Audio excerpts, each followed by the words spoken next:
Nesse vídeo eu vou dar dicas para que você não caia no golpe da tokenização imobiliária. Meu nome é Fernando Lopes, eu sou um advogado e programador especializado em criptoativos. Bem, a primeira coisa que a gente precisa saber é que token, smart contract e blockchain não garantem absolutamente nada em termos de criação de direitos. Como assim? Você só vai ter direito a algo, por exemplo, a um imóvel, se haver um contrato, certo?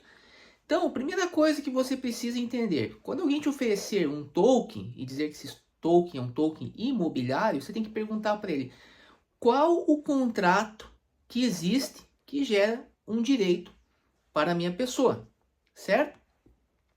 Bem, esse contrato, se nós estivermos falando de direitos reais, ele precisa estar devidamente registrado no respectivo cartório de registro de imóveis. Não tem mistério, certo?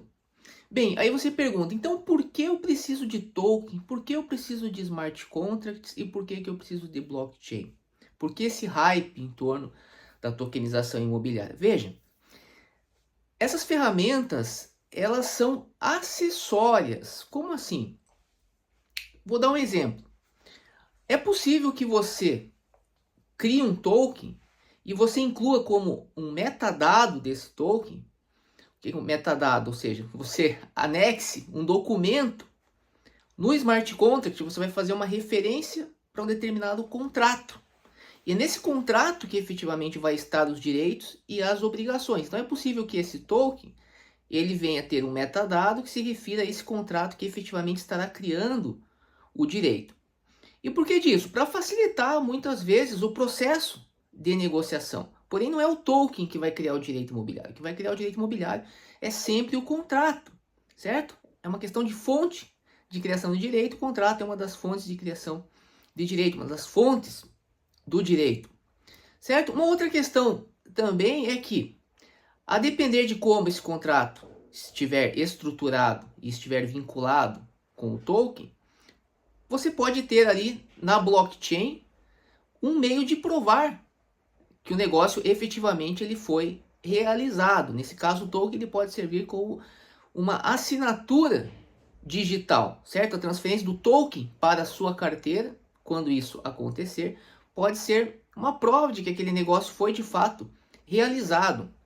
Uma outra questão é que, e aí os smart contracts, eles de fato têm a sua funcionalidade mais explorada, é no processo da chamada execução ou cumprimento das obrigações. Os smart contracts, eles foram principalmente criados para facilitar o adimplemento ou impedir, tornar difícil o inadimplemento das obrigações. Então imagine que, por exemplo, você transfira uma determinada quantia para um smart contract em uma determinada data, esse smart contract pode vir a fazer uma transferência para o credor, certo? E é um processo altamente complexo, mas veja que tudo isso que eu estou falando aqui de token, de smart contract, de blockchain, são ferramentas acessórias.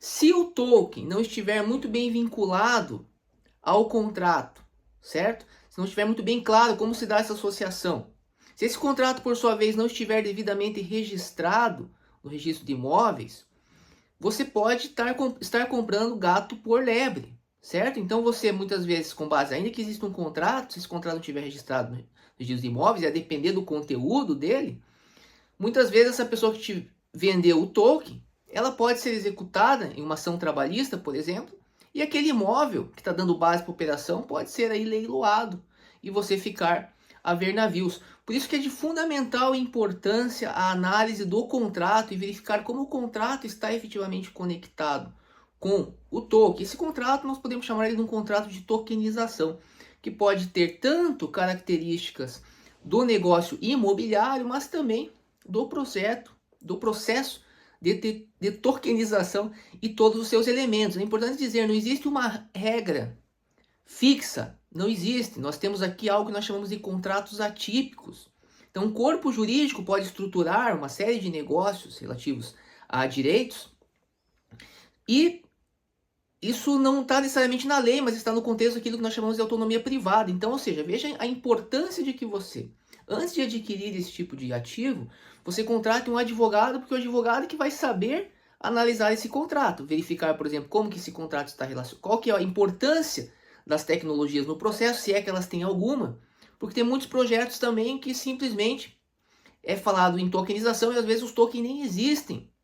Estamos tendo agora um problema aí, algumas acusações contra uma instituição financeira que falou que lançou uma criptomoeda e sequer existia referência sobre isso na blockchain. E às vezes essa referência na blockchain é dispensável porque ela não é usada no processo. Ou seja, a pessoa vende para você uma tecnologia, mas na verdade ela continua fazendo os registros em bancos de dados centralizados. Veja como há detalhes técnicos que envolvem conhecimentos jurídicos e conhecimentos tecnológicos.